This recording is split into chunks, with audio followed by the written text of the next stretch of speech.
Bonjour à toutes, bonjour à tous. Bienvenue sur Odile pour une nouvelle formation, cette fois-ci consacrée à la vérification de faits scientifiques et sanitaires. Notre invité du jour et formateur est Pascal Lapointe. Bonjour Pascal. Bonjour. Pascal, vous nous parlez de Montréal. Vous êtes journaliste scientifique, rédacteur en chef de l'agence Science Presse qui porte le célèbre détecteur de rumeurs. Vous êtes également membre d'Odile. Vous êtes également auteur de plusieurs ouvrages, hein, notamment le guide de vulgarisation chez Multimonde, paru en 2008. Et puis vous êtes chargé de cours en journalisme à l'Université de Montréal. Donc aujourd'hui, vous allez nous partager vos conseils pour vérifier les faits scientifiques, sanitaires, dont on a vu l'importance évidemment pendant la pandémie de Covid et après. C'est à vous, Pascal, vous pouvez commencer. Merci Sophie. Alors, bonjour tout le monde. Alors, en effet, je vais vous parler de science et je vous assure, ça fait pas mal. Je dis ça parce que depuis le temps que je fais du journalisme scientifique, ça fait 30 ans, et oui, je sais, je suis vieux, j'ai appris très souvent, pour beaucoup de gens, le dernier souvenir qu'ils ont de la science, c'est les cours ennuyants de science qu'ils ont eus à l'école. Et souvent, ils ont gardé le souvenir que la science, c'est non seulement ennuyant, mais c'est difficile à comprendre et ce serait réservé aux gens intelligents.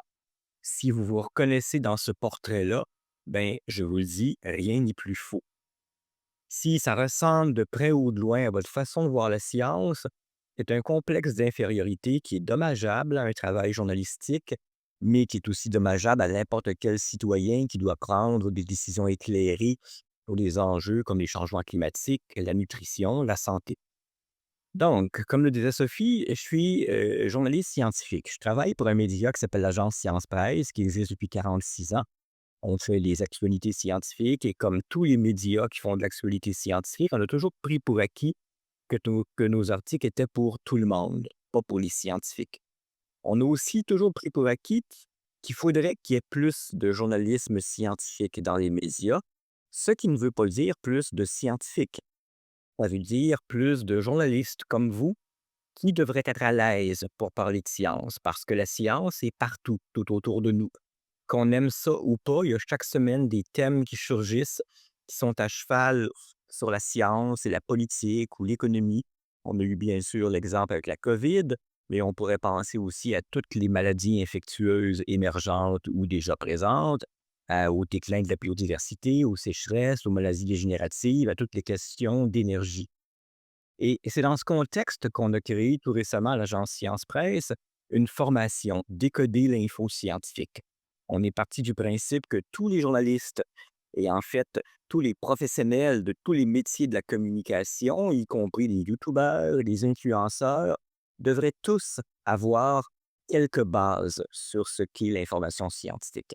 Si tout le monde avait ces quelques bases-là, ben, on éviterait beaucoup de dérapages dans la façon dont certaines infos scientifiques sont traitées, comme on l'a vu pendant la COVID. Mais, et ce que je vais dire est très important, quand je dis avoir quelques bases, ça ne veut pas dire devenir des experts en vaccins, en épidémie, en climatologie ou en ordinateur quantique. Ça veut dire apprendre comment ça fonctionne, la science, comment se construit la science, ou encore, qu'est-ce que l'info scientifique a de différent de, par exemple, l'info en politique? Et si on comprend mieux ça, ben, on peut mieux évaluer, mesurer la valeur de certaines infos scientifiques quand on essaie de distinguer le vrai du faux et on peut éviter de tomber dans les pièges les plus évidents qui sont créés par ceux qui font de la désinformation. L'erreur que commettent le plus souvent les journalistes généralistes, qui vont se retrouver catapultés dans un sujet de nature science ou santé qu'ils doivent vérifier, l'erreur qu'ils font le plus souvent, c'est de traiter l'information scientifique comme si elle était une information politique. Je fais référence ici à ce réflexe qu'on a tous en journalisme, celui de présenter les deux côtés de la médaille avec équité, en essayant de donner le même temps de parole aux pour et aux contre. Alors qu'en science, ça ne s'applique pas toujours, cette règle-là. Des fois, oui, mais souvent, en science, il y a des critères pour être capable de dire cette info n'est pas crédible. Et pour être capable de le dire, même si on n'a pas étudié soi-même en science. Pour illustrer ça, je vais vous montrer un exemple que je donne toujours dans un cours de vulgarisation que je donne à l'université à des étudiants en journalisme et en communication. La Terre plate. Je ne sais pas si vous le savez, mais il y a eu dans la dernière décennie au Canada et en France des sondages qui disaient qu'entre 5 et 10% de la population croyait que la Terre est plate. J'imagine qu'on est tous d'accord pour dire que c'est pas parce que 10% de la population croit à quelque chose qu'on doit se sentir obligé, comme journaliste, d'accorder à ce sujet un temps de parole égal. Dans tous nos médias, j'espère qu'on a tous en commun d'avoir décidé qu'on n'accorde plus à la théorie de la Terre plate le même temps de parole qu'à, disons, un géographe qui nous expliquerait pourquoi les planètes sont rondes. Mais allons plus loin et demandons-nous pourquoi on fait ce choix-là de ne pas accorder un temps de parole égal. Parce qu'après tout, il y a des adhérents à la Terre plate qui ont un discours articulé. Il y a même des gens qui ont organisé des congrès scientifiques, je mets scientifique entre guillemets. Imaginez que vienne dans votre ville un président de la Société de la Terre plate, parce que oui, ça existe, et imaginez que cette personne a un diplôme en sciences, parce que oui, ça aussi, ça existe. Et imaginons qu'après sa conférence, où il vous a évidemment pas convaincu, arrive la période des questions. Vous espérez arriver à le coincer, et vous n'y arrivez pas. Parce que dans ses réponses sur les étoiles, sur le mouvement du soleil, sur la géométrie, sur les solstices et les équinoxes, il utilise un jargon tiré de la physique ou des mathématiques qui vous dépasse complètement. Il vous parle de rayonnement solaire, de la force gravitationnelle, il évoque des concepts comme la matière sombre et l'énergie sombre du cosmos, dont vous savez vaguement que ça existe, mais vous n'y connaissez rien. Au final, vous n'arrivez jamais à le coincer parce qu'il a réponse à tout. En partie parce qu'il connaît d'avance toutes vos questions, parce que ce sont toujours les mêmes questions qu'on pose aux adhérents de la Terre plate, et en partie parce qu'il utilise un vocabulaire qui dépasse vos compétences. Alors, est-ce que ça veut dire que vous devriez admettre votre ignorance et donc lui accorder un temps de parole égal? Évidemment, non. Il utilise même un argument qui, à ses yeux, est imparable. Il va vous dire: «Je n'essaie pas de vous convaincre de croire que la Terre est plate.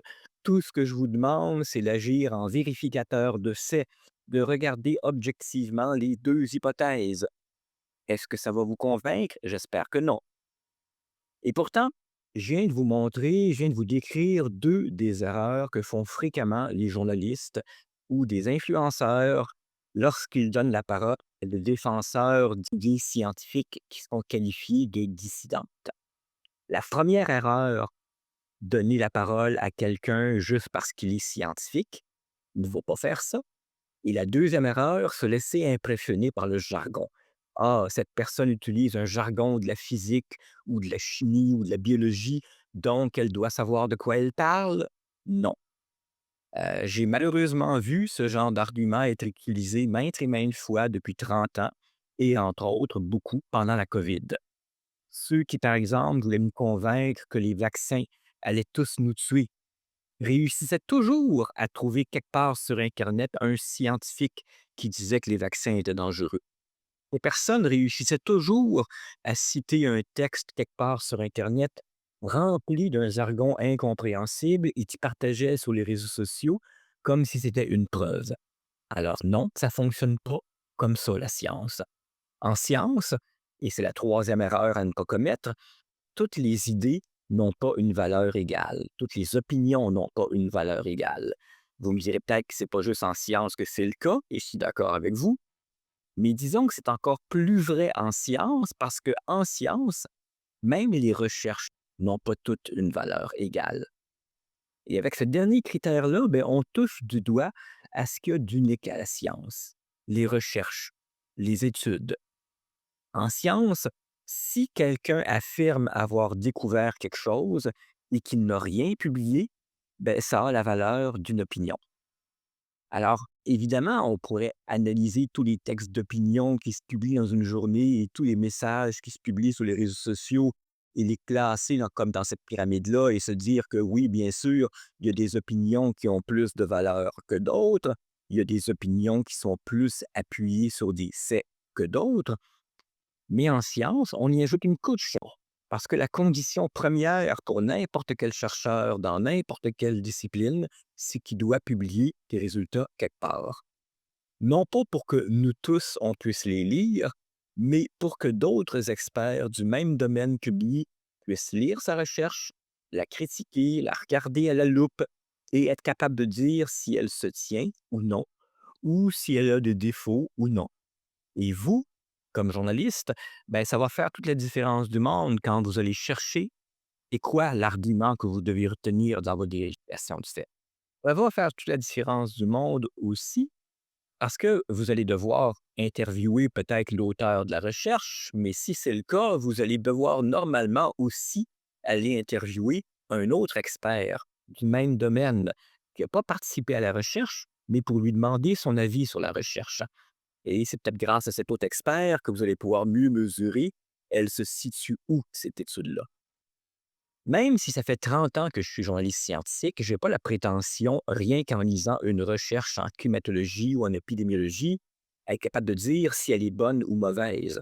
Je vais toujours, toujours, toujours m'en remettre à d'autres scientifiques pour porter un tel jugement. Donc, dans le cours dont je vous parlais tantôt, ben, on n'appelle pas un indice de crédibilité.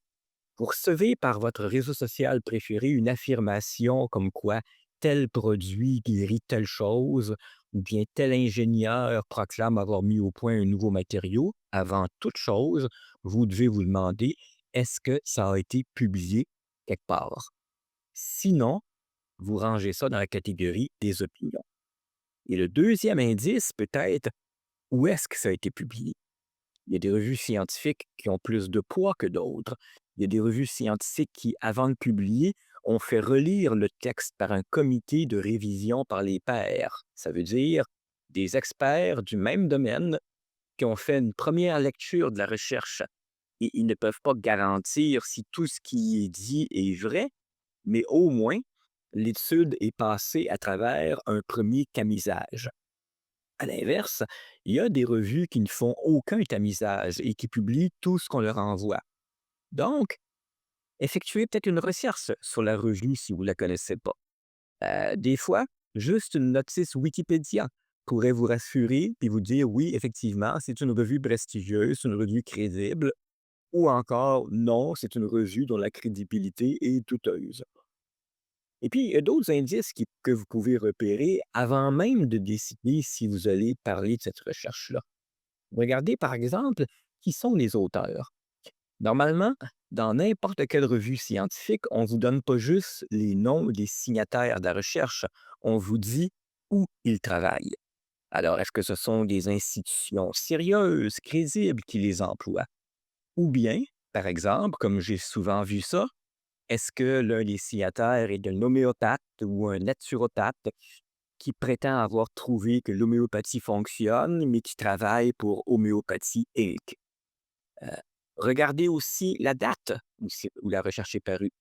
J'en reviens toujours pas de voir le nombre de messages sur les réseaux sociaux où on nous signale une étude qui prouverait, soi-disant, que les masques n'avaient aucune utilité pendant la COVID. Et quand on regarde la date, ce sont des études parues en 2019 ou en 2015 ou en 2010, donc qui portent même pas sur la COVID. Et des fois, elles portent même pas sur les masques, mais ça, c'est un autre problème dont je vous parlerai peut-être une autre fois. Et une dernière chose, je mentionnais tout à l'heure que vous allez normalement aller devoir interviewer un deuxième chercheur, un spécialiste du domaine qui n'a pas participé à cette recherche, donc qui peut la commenter de façon indépendante. Avant même de faire ça, si c'est une recherche qui date déjà de quelques jours ou de quelques semaines, et si vous sentez que c'est le moindrement controversé, faites une recherche Google. Peut-être que la recherche a déjà été commandée ailleurs dans le monde, dans des médias. Peut-être que si elle est suffisamment controversée, justement, il y a déjà des journalistes qui se sont posé la question et qui ont déjà identifié des chercheurs qui ont pu commenter la recherche. Ou encore, en plus pointu, faites une recherche sur un site appelé PubPeer. C'est un genre de réseau social, mais hyper spécialisé, qui sert uniquement à des scientifiques qui veulent commenter des recherches scientifiques. Alors, si jamais une recherche dont vous voudriez parler souffre de graves lacunes, et si en plus il y a le moindrement de la controverse en arrière-plan, peut-être que vous allez trouver sur Pop-Peer des chercheurs qui l'ont déjà commenté, cette recherche-là. Ça n'arrive pas souvent, mais quand ça arrive, ça vous donne déjà des noms de chercheurs que vous pourriez contacter pour en savoir plus. Donc, tout ça, ce sont toutes des choses que vous pouvez détecter facilement et surtout rapidement, pour lesquelles il n'est pas nécessaire d'avoir étudié en sciences. Ça ne vous garantira pas, évidemment, si l'étude est fiable. Ça vous ne dit même rien encore sur le poids de l'étude. Il y a d'autres petites choses à vérifier pour ça. Et si ça vous intéresse d'aller plus loin, ben, je vous recommande évidemment notre cours Décoder l'info scientifique, en particulier les modules 2 et 3. Mais déjà, si tout le monde, et pas juste les journalistes, si tout le monde prenait la peine de vérifier ces informations de base avant de faire un article ou avant de partager quelque chose sur les réseaux sociaux, ben, je peux vous garantir que la quantité de désinformation qui sont tenues sur les réseaux sociaux diminuerait de beaucoup. Je vais arrêter là. Je pense que je vous ai donné matière à réflexion, puis je vous remercie de votre attention. Merci, merci beaucoup Pascal. J'avais juste une question. Est-ce que le réseau social dont vous avez parlé, Puppeteer, il est accessible à tous? Ou est-ce que, il faut avoir un compte, par exemple, validé, Check. Accessible à tous, l'information est accessible sans abonnement. Vous ne pouvez pas commenter vous-même. C'est là que vous devez prouver que vous êtes un universitaire, vous travaillez dans une université. Mais pour lire, c'est accessible à tous. Par rapport à la compréhension des études, notamment de la part des journalistes et notamment ceux qui ne sont pas journalistes scientifiques, est-ce que, est-ce que, par exemple, l'utilisation de l'IA générative qui se démocratise beaucoup, dans la pratique journalistique, est-ce qu'elle est, à prendre justement, avec des pincettes et est-ce qu'il faut y faire très attention en matière d'études scientifiques?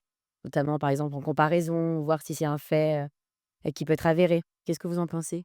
Oui, je pense qu'il faut la prendre avec beaucoup de pincettes parce qu'on a tous vu ces articles, ces analyses comme quoi l'IA générative fait beaucoup d'erreurs lorsqu'elle pond un texte. Alors, si on se fie à elle pour nous résumer une recherche, on n'a vraiment aucune garantie comme quoi elle l'a bien compris, elle l'a bien résumé. Oui, je ne lui fais pas confiance pour l'instant.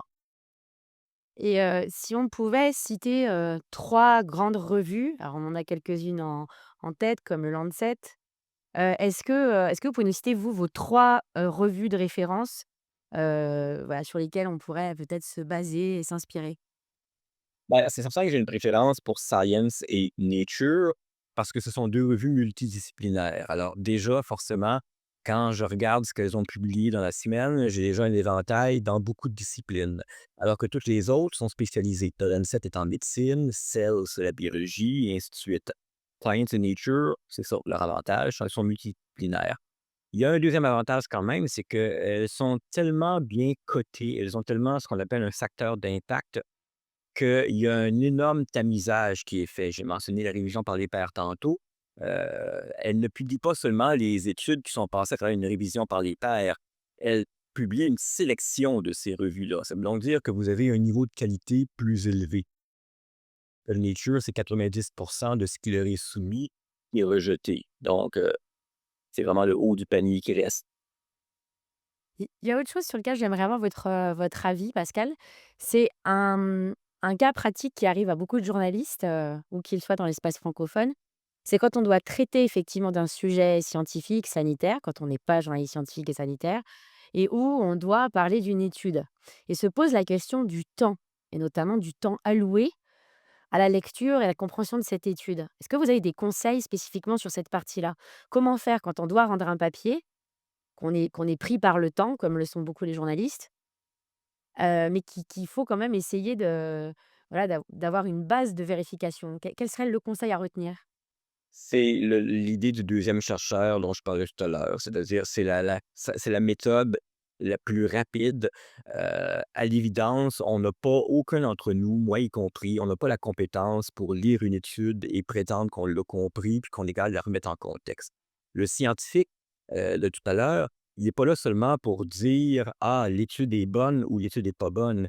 Il peut la remettre en contexte par rapport aux études du même type qui sont parues précédemment. Il est capable de dire: elle se démarque des précédentes pour telle et telle raison. Il est capable d'identifier ne serait que quelques bémols. Toutes les études ont des bémols et c'est bien normal, comme par exemple leur échantillon, le nombre de personnes interrogées est trop petit ou trop de gens de telle tranche d'âge. Donc c'est ça, le meilleur truc pour gagner du temps. Il faut absolument trouver un chercheur, un spécialiste du domaine qui est capable de la lire, l'étude et de la commenter pour nous. Et notamment aussi, j'ai retenu l'idée de date et donc de contextualisation, permise par cette date, qui parfois du coup prend très peu de temps ça. Bah oui, évidemment, si vous passez en revue les quelques exemples que j'ai donnés, là, identifier les auteurs, la date, l'endroit où c'est paru, ça évidemment, c'est le service minimum que n'importe quel journaliste devrait faire. Et j'insiste même, même pas nécessairement les journalistes, pour n'importe si jamais un YouTuber ou un influenceur nous écoute et qu'il n'est pas journaliste, mais il a à cœur de fournir une information juste, rigoureuse, il devrait absolument faire ses vérifications de base aussi. Il y a quelque chose qu'on voit beaucoup en termes de travers aussi, c'est les journalistes qui parlent d'un article qui lui-même parle d'une étude. J'imagine que là, votre conseil, ça doit être de toujours revenir à la source et donc à l'étude, notamment en anglais, l'étude de base. Évidemment, et c'est vrai, je pense dans n'importe quelle forme de journalisme. Normalement, si on parle d'une déclaration d'un politicien, on se fiera pas juste aux commentaires qu'en a fait quelqu'un d'autre. Et donc, c'est le même mécanisme en science. Le texte de vulgarisation peut nous aider à débroussailler le terrain parce qu'on peut présumer que peut-être quelque part un journaliste scientifique dans une revue européenne, nord-américaine, qui a déjà fait un travail de débroussaillage. Mais oui, évidemment, il peut s'être trompé lui aussi et ce serait bien très normal comme journaliste qu'on ait le réflexe de revenir à ce qu'on appelle la source première. Ouais. Mais parfois, justement, pris dans le rythme de publication, notamment au web, on peut parfois l'oublier, donc c'est toujours bien de le rappeler. Eh bien, merci beaucoup en tout cas Pascal pour cet échange et puis pour ces précieux conseils, qui seront, j'en suis sûre, appréciés par les publics d'Odile. Et puis donc je rappelle, votre formation «Décoder l'info scientifique», que l'on peut retrouver sur le site de l'agence Science Presse. Je le mettrai d'ailleurs dans les références de cette formation. Merci à vous Pascal. Merci de l'invitation. Merci, bonne journée. Au revoir.